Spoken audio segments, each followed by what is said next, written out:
4-ാമത്തെ വാക്യം മുതലാണ്. അവിടെ ഇങ്ങനെ നമ്മൾ മനസ്സിലാക്കി, അതുകൊണ്ട് നാം വല്ലപ്പോഴും ഒഴുകി പോകാതിരിക്കേണ്ടതിന് കേട്ടത് അധികം ശ്രദ്ധയോടെ കരുതിക്കൊള്ളുവാൻ ആവശ്യമാകുന്നു. എന്തുകൊണ്ട് നാം കേട്ടതധികം ശ്രദ്ധയോടെ കരുതണം എന്ന് നാം ചിന്തിച്ചു. അത് ദൂതന്മാർ മുഖാന്തരം അരുളി ചെയ്ത വചനം സ്ഥിരമായി നിൽക്കുകയും ഓരോരോ ലംഘനത്തിനും അനുസരണക്കേടിനും ന്യായമായ പ്രതിഫലം പ്രാപിക്കുകയും ചെയ്തു.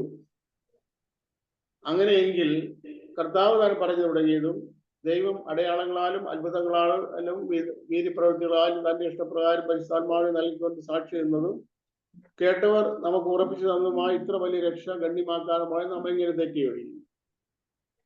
അതുകൊണ്ട് ദൂതന്മാർ മുഖാന്തരം അരുളി ചെയ്ത വചനം സ്ഥിരമായി നിൽക്കുന്നു. അത് ലംഘിച്ചവർക്ക് ശിക്ഷ കിട്ടിയെങ്കിൽ കർത്താവ് താൻ പറഞ്ഞു തുടങ്ങിയത് നാം ലംഘിച്ചാൽ, അഥവാ അത് ശ്രദ്ധിക്കാതെ നാം അതിൽ നിന്ന് ഒഴുകിപ്പോയാൽ നാം എങ്ങനെ തെറ്റി ഒഴിയും എന്നുള്ളതാണ് നമ്മൾ വായിച്ചു നിർത്തിയ ഭാഗം. 2-ാം അധ്യായത്തിന്റെ 4-ാമത്തെ വാക്യം മുതൽ 2-ാം അധ്യായത്തിന്റെ 5-ാമത്തെ വാക്യം മുതൽ നമുക്ക് ഗ്രഹിക്കാം, ശ്രദ്ധിക്കാമെന്ന് ഞാൻ വിചാരിക്കുന്നു.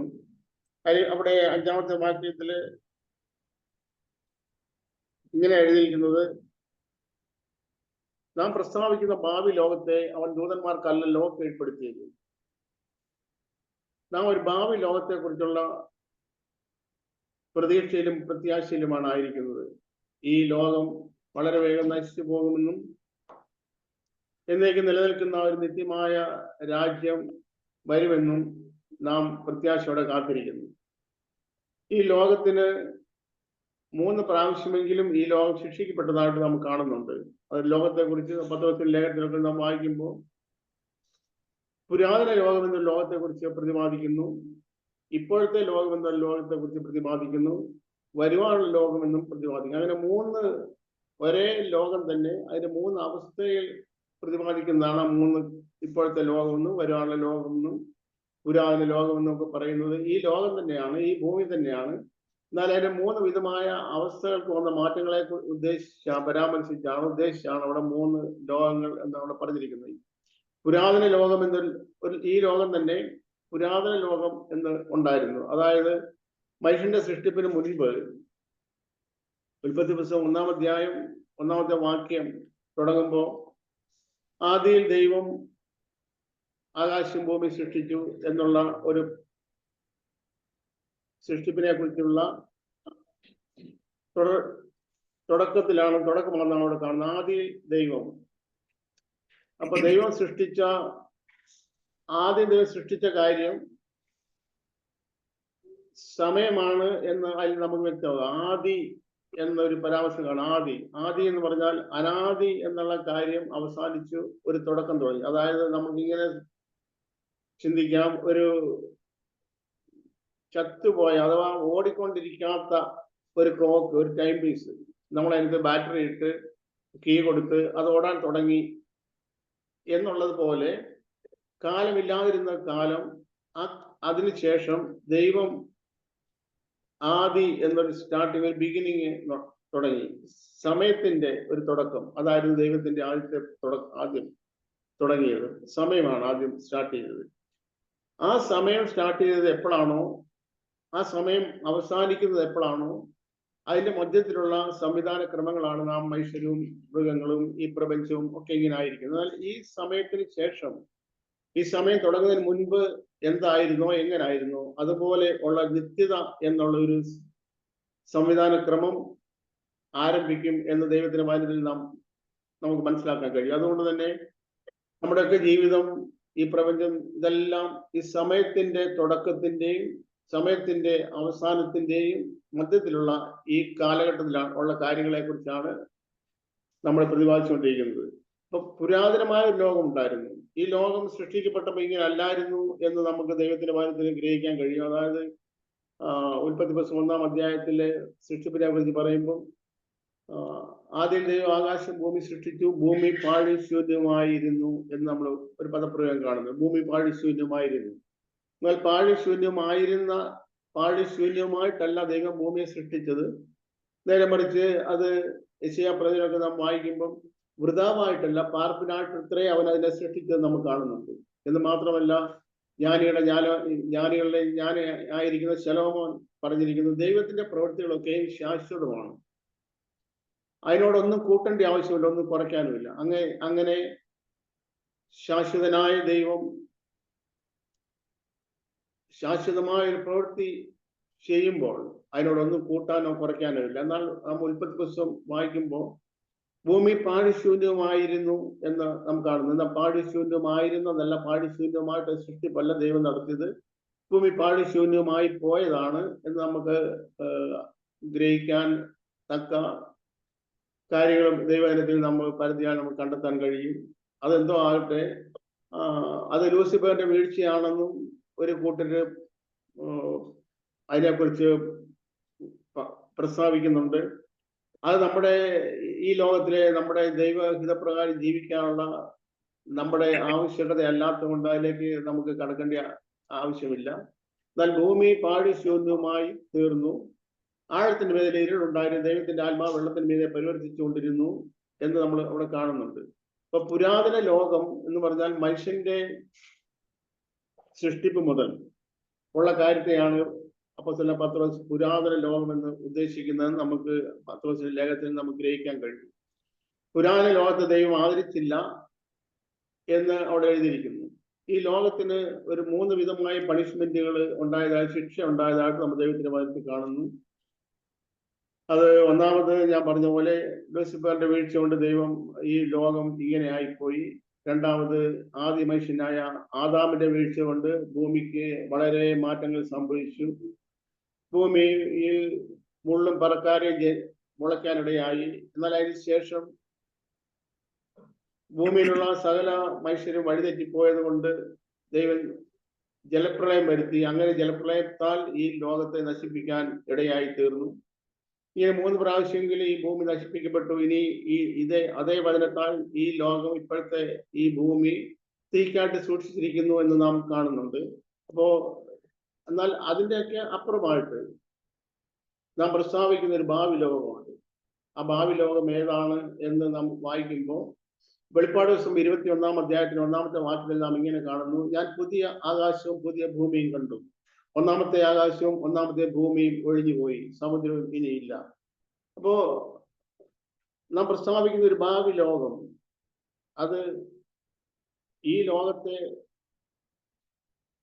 കുറച്ച് റിഫോം ചെയ്തതിന് ശേഷം, ഈ ലോകത്തെ പരിഷ്കരിച്ചതിന് ശേഷം, ഈ ലോകത്തിലെ എല്ലാ സംവിധാന ക്രമങ്ങളും മാറ്റി കർത്താവ് യേശു ക്രിസ്തു തന്നെ ഈ ഭൂമിയിൽ നേരിട്ട് ഭരിക്കുന്ന ഒരു ഭരണ സംവിധാനം ഉണ്ടാകും എന്ന് നാം കാത്തിരിക്കുന്നു. അതിന് 1000 ആണ്ട് വാഴ്ച എന്നുള്ള പേരിൽ നാം അറിയപ്പെടുന്നു. അത് സത്യമായ കാര്യമാണ്. കർത്താവ് യേശു ക്രിസ്തു തന്റെ വിശുദ്ധന്മാരുമായി ഈ ഭൂമിയിൽ 1000 ആണ്ട് ഭരിക്കും. കർത്താവ് യേശു ക്രിസ്തു വന്ന് രാജാതി രാജാവും കർത്താതി കർത്താവും ആയി കർത്താവ് യേശു ക്രിസ്തു വിശുദ്ധന്മാര് ഈ ഭൂമിയെ ഭരിക്കും എന്നുള്ള 1000 ആണ്ട് വാഴ്ചയെ കുറിച്ച് നാം അദ്ദേഹത്തിന് വചനത്തിൽ കാണുന്നുണ്ട്.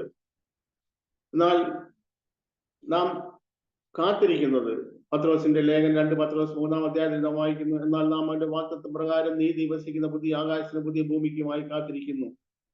അപ്പൊ പുതിയ ആകാശവും പുതിയ ഭൂമിക്കുമായി, പുതിയ ആകാശവും പുതിയ ഭൂമിയും. അപ്പോസ്തലൻ യോഹന്നാൻ ആ പുതിയ ആകാശവും പുതിയ ഭൂമിയും കണ്ടു. നമ്മളൊക്കെ ദൈവത്തിന്റെ വചനത്തിന്റെ വെളിച്ചത്തിൽ നമുക്ക് കിട്ടിയ പ്രകാശനം അനുസരിച്ച് മാത്രമേ അത് നമുക്ക് ഭാവനയിൽ കണ്ടിട്ടുള്ളൂ. എന്നാൽ അപ്പോസ്തലൻ യോഹന്നാൻ ആ പുതിയ ആകാശം പുതിയ ഭൂമിയും താൻ നേരിട്ട് കണ്ടു എന്ന് അവിടെ രേഖപ്പെടുത്തിയിരിക്കുന്നു. 1-ാമത്തെ ആകാശവും 1-ാമത്തെ ഭൂമിയും ഒഴിഞ്ഞു പോയി. അപ്പൊ ഇവിടെ നമ്മൾ വായിക്കുന്നത്, നാം പ്രസ്താവിക്കുന്ന ഭാവി ലോകം അത് ദൂതന്മാർക്കല്ല ദൈവം കീഴ്പ്പെടുത്തിയത്. അതിന്റെ അടുത്ത വാക്യത്തിൽ നാം വായിക്കുന്നു, 2-ാം അധ്യായത്തിന്റെ എബ്രായ 2-ാം അധ്യായത്തിന്റെ 7-ാമത്തെ വാക്യം, 6-ാമത്തെ വാക്യം മുതൽ തുടങ്ങാം. എന്നാൽ മനുഷ്യനെ നീ ഓർക്കേണ്ടതിന് അവൻ എന്ത്? മനുഷ്യപുത്രനെ സന്ദർശിക്കേണ്ടതിന് അവൻ എന്ത് മാത്രം? നീ അവനെ ദൂതന്മാരെക്കാൾ അല്പം മാത്രം താഴ്ത്തി തേജസ്സും ബഹുമാനവും അവനെ അണിയിച്ചിരിക്കുന്നു.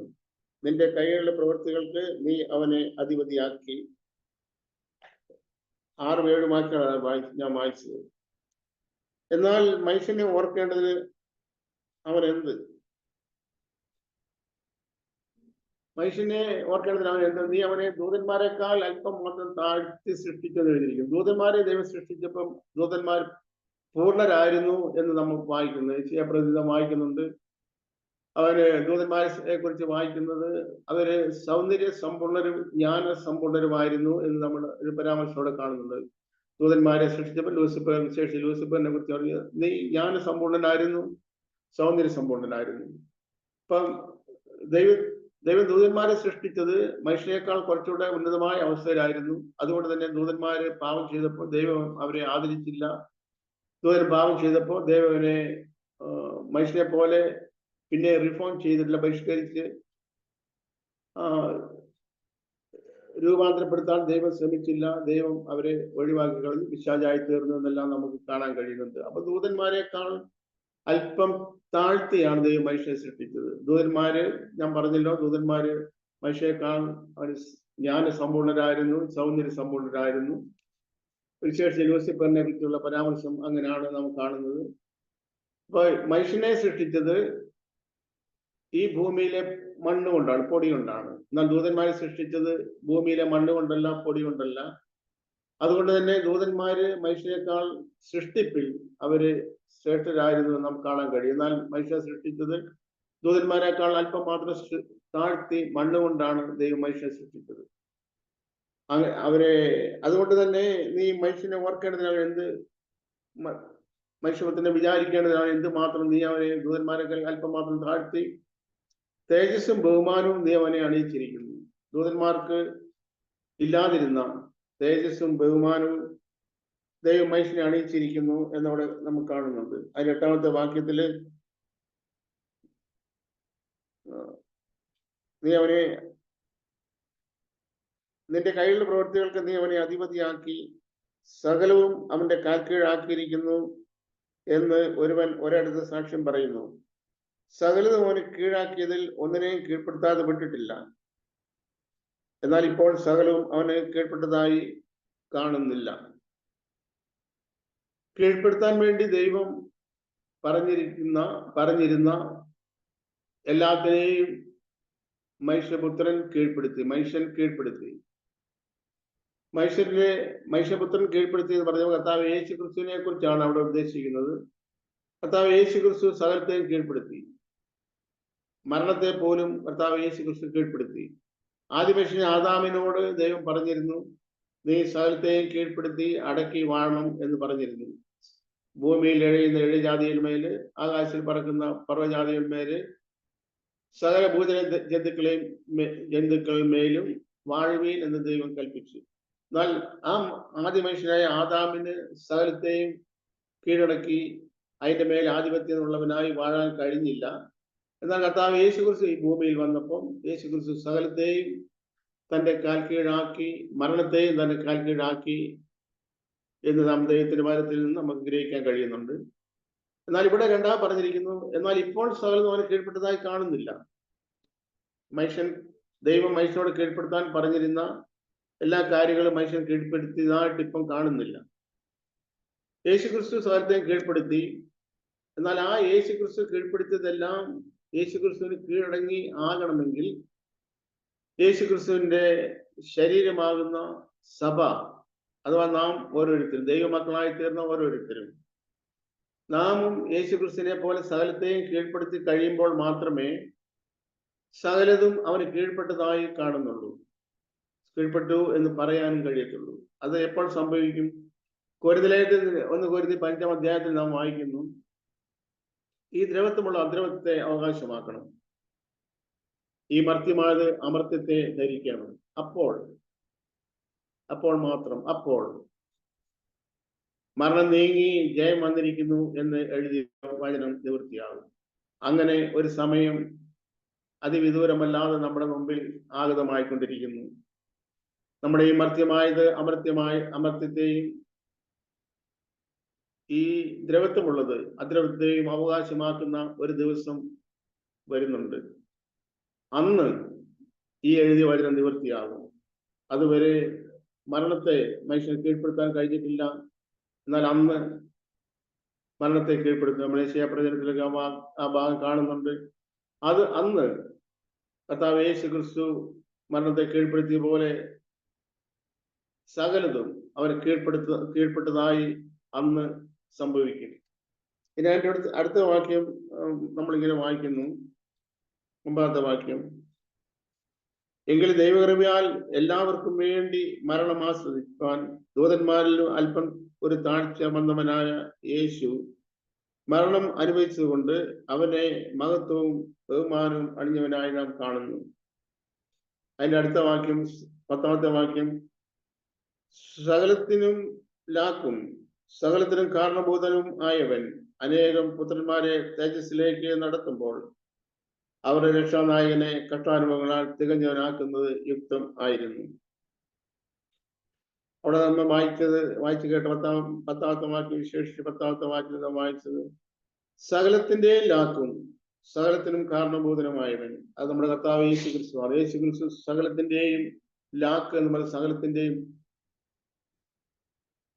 സകലതും ഉന്നം വെച്ചിരിക്കുന്നു, ലക്ഷ്യം വെച്ചിരിക്കുന്നു, ആഗ്രഹിക്കുന്നത് കർത്താവ് യേശു ക്രിസ്തുവിനാണ്. നാം ദൈവത്തിന്റെ വചനത്തിൽ ഇങ്ങനെ വായിക്കുന്നല്ലോ, റോമാലേഖനം വായിക്കുന്നത് സകല സൃഷ്ടികളും ഒരുപോലെ ഈറ്റുനോവോടെ ഞരങ്ങിക്കൊണ്ട് കാത്തിരിക്കുന്ന ഒരേ ഒരു കാര്യം ദൈവപുത്രന്മാരുടെ വെളിപ്പാട് എപ്പോൾ സംഭവിക്കും എന്നുള്ളതാണ്. എന്തുകൊണ്ട് അങ്ങനെ കാത്തിരിക്കുന്നു? അത് അവർ മായയ്ക്ക് കീഴ്പ്പെട്ട് കാത്തിരിക്കുന്നു.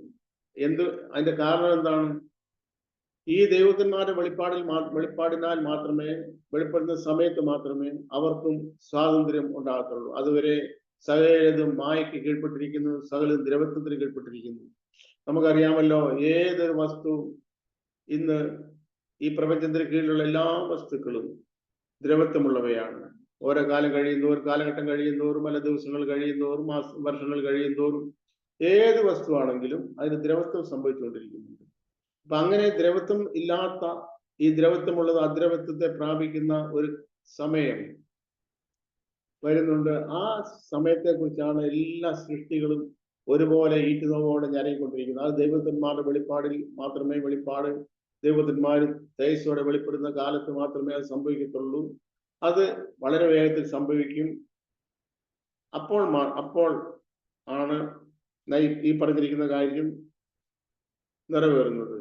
അതിന് 11-ാമത്തെ വാക്യം വായിക്കുന്നു. വിശദീകരിക്കുന്നവനും വിശദീകരിക്കപ്പെടുന്നവർക്കും എല്ലാം ഒരുവനല്ലോ പിതാവ്.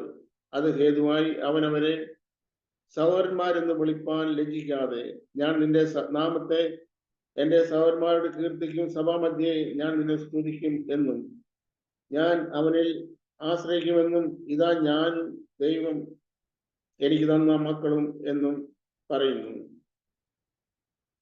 യേശുക്രിസ്തു ഇന്ന് നമ്മളെ ഓരോരുത്തരെയും, ദൈവമക്കളായി തീർന്ന ഓരോരുത്തരെയും സംബോധന ചെയ്യുന്നത് സഹോദരന്മാരെന്നാണ്. ആ സഹോദരന്മാരെന്നുള്ള പദവിക്ക് കാരണമായി നമ്മൾ യേശുക്രിസ്തുവിന്റെ ഉയർത്തെഴുന്നേൽപ്പിന് ശേഷം യേശുക്രിസ്തുവിനെ കല്ലറയ്ക്ക് കരഞ്ഞുകൊണ്ട് നിന്ന മറിയ യേശുവിനെ സന്ധിക്കുന്നു. യേശു മറിയയുടെ അടുത്ത് വരുന്നു. എന്നിട്ട് യേശു പറഞ്ഞൊരു കാര്യമുണ്ട്. മറിയ യേശുവിന്റെ കാല് തൊട്ട് വന്ദിക്കാൻ പോയപ്പോ യേശു മറിയോട് പറയുന്നു, എന്നെ തുടരുത്, ഞാൻ ഇതുവരെ പിതാവിന്റെ അടുക്കൽ കയറി പോയിട്ടില്ല. രണ്ട്, മറിയെ ദൈവം യേശു ക്രിസ്തു വരവേൽപ്പിക്കുന്ന ഒരു കാര്യമുണ്ട്. നീ വേഗം ചെന്നിട്ട് അവരോട്, യേശുവിന്റെ ശിഷ്യന്മാരോട് പറയേണ്ട ഒരു കാര്യത്തെ കുറിച്ച് അവിടെ പരാമർശിക്കുന്നുണ്ട്. അവിടെ ഇങ്ങനെ പറയുന്നു, ഞാൻ നിങ്ങളുടെ ദൈവവും എൻ്റെ ദൈവവും നിങ്ങളുടെ പിതാവും എൻ്റെ പിതാവും ആയവരുടെ അടുക്കിലേക്ക് ഞാൻ കയറിപ്പോകുന്നു എന്ന് പറയണമെന്ന് പറഞ്ഞു. അപ്പൊ അവിടെയാണ് നമ്മൾ കാണുന്നത് യേശു ക്രിസ്തുവിന്റെ പിതാവും നമ്മളുടെ പിതാവും അത്യുന്നതനായ സ്വർഗസ്വനായ പിതാവ് ആണ്. എന്ന് മാത്രമല്ല, നാം ആ പിതാവിന്റെ മക്കളാണ്. യേശു ക്രിസ്തു ആ പിതാവിന്റെ മൂത്ത മകനാണ്. യേശു ക്രിസ്തു നമ്മുടെ ഏറ്റവും മൂത്ത ജ്യേഷ്ഠ സഹോദരനാണ്. അതുകൊണ്ട് ആ മൂത്ത ജ്യേഷ്ഠ സഹോദരൻ, അനിയന്മാരായിരിക്കുന്ന അനിയത്തിമാരായിരിക്കുന്ന നമ്മളെ ഓരോരുത്തരും വിളിക്കുന്നത് സഹോദരൻ എന്നാണ്, സഹോദരൻ. അതുകൊണ്ട് യേശു പറയുന്നു, എനിക്ക് സഹോദരൻ, ഇന്നയാളെ എനിക്ക് സഹോദരൻ എന്ന് വിളിക്കാൻ ലജ്ജയില്ല. അവന്റെ ജീവിതത്തിൽ ചിലപ്പോ എന്തെങ്കിലും കുറവുകളുണ്ടാവും, അല്ലെ ക്രമക്കേടുകളുണ്ടാവും, എന്തെങ്കിലും ഉണ്ടെങ്കിൽ പോലും പിതാവായ ദൈവത്താൽ അംഗീകരിക്കപ്പെട്ട ഒരു മനുഷ്യൻ എന്നുള്ള നിലയ്ക്ക് യേശു ക്രിസ്തുവിന്റെ സഹോദരനാണ്. അവൻ ദൈവത്തിൽ നിന്ന് ജനിച്ചവനാണെങ്കിൽ, ദൈവമകനാണെങ്കിൽ തീർച്ചയായും യേശു ക്രിസ്തു സഹോദരനാണ്. യേശു ക്രിസ്തു സഹോദരൻ എന്ന് വിളിക്കുന്നത് അവന്റെ ജീവിതത്തിന്റെ ശൈലി നോക്കിയിട്ടല്ല, അവന്റെ ജനനം നോക്കിയിട്ടാണ്. തന്റെ പിതാവിൽ നിന്ന് ജനിച്ചിരിക്കുന്ന തന്റെ ആ പിതാവിന്റെ മക്കളെയും യേശു ക്രിസ്തു സഹോദരന്മാരെന്ന് വിളിക്കുന്നു. അതുകൊണ്ട് യേശുവിന് എന്നെയോ നമ്മളിൽ ആരെങ്കിലും സഹോദരൻ എന്ന് വിളിക്കാൻ യേശു ക്രിസ്തുവിൽ ഒരു ലജ്ജയുമില്ല, ഒരു നാണക്കേടുമില്ലെന്ന് അവിടെ എഴുതിയിരിക്കുന്നത്. മനുഷ്യൻ എന്നുള്ള നിലയ്ക്ക് നമുക്ക് ചിലപ്പോ നാണക്കേടുണ്ടാവും. എന്ന് വെച്ചാൽ നമ്മുടെ മനുഷ്യന്റെ ഞാൻ കണ്ടുവന്നിട്ടുള്ള ഒരു കാര്യം നിങ്ങൾക്കും അറിയാൻ കണ്ടിട്ടുണ്ട്.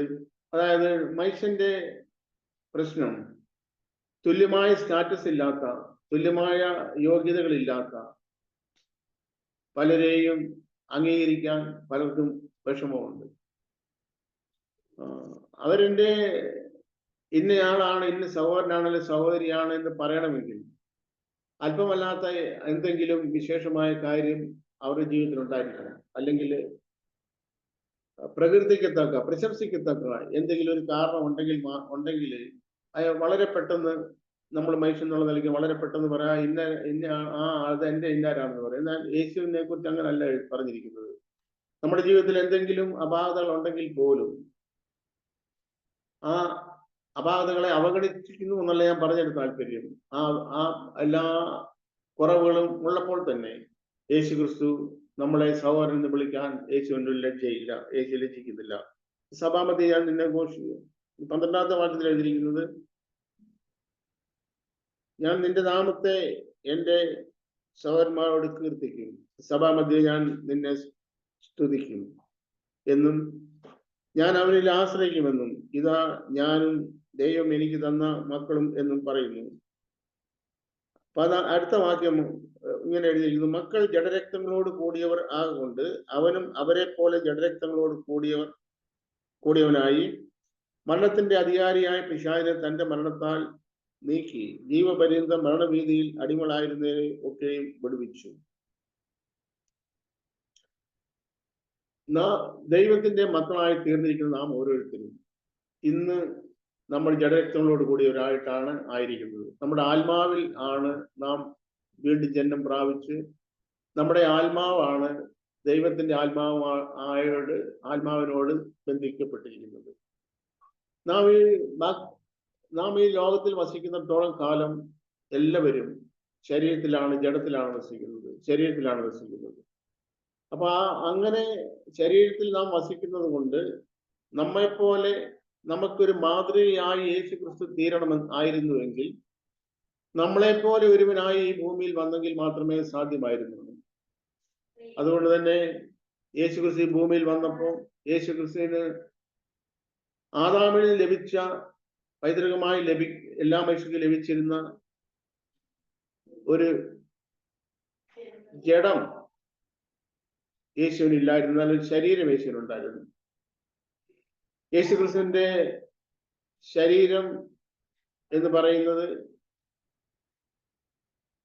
ഏദൻ തോട്ടത്തിൽ ദൈവം സൃഷ്ടിച്ച ആദാമിന്റെ ശരീരം യേശു ക്രിസ്തുവിന്റെ ശരീരത്തിന്റെ ഒരു പ്രിന്റ് ആയിരുന്നു. അഥവാ യേശു ക്രിസ്തുവിന്റെ ശരീരം ഈ ഭൂമിയിൽ യേശു വരുമ്പം എങ്ങനെ ആയിരിക്കണമോ അതേ രീതിയിലാണ് ദൈവം ആദ്യ മനുഷ്യനായ ആദാമിനെ സൃഷ്ടിച്ചത്. അതുകൊണ്ട് യേശു ക്രിസ്തു ഈ ഭൂമിയിൽ വന്നപ്പോൾ ഉള്ള ശരീരവും നമ്മുടെ ഓരോരുത്തരുടെയും ശരീരവും തമ്മിൽ ജീവിതത്തിന്റെ വിശുദ്ധിയെ കുറിച്ചല്ല ഞാൻ പറയുന്നത്, ശരീരത്തിന്റെ നേച്ചറിനെ കുറിച്ചാണ്. അതിനൊരു വ്യത്യാസമില്ലായിരുന്നു. അങ്ങനെ വ്യത്യാസം ഉണ്ടായിരുന്നെങ്കിൽ തീർച്ചയായും യേശു ക്രിസ്തു നമുക്കൊരു മാതൃകയാകാൻ സാധ്യമല്ലായിരുന്നു.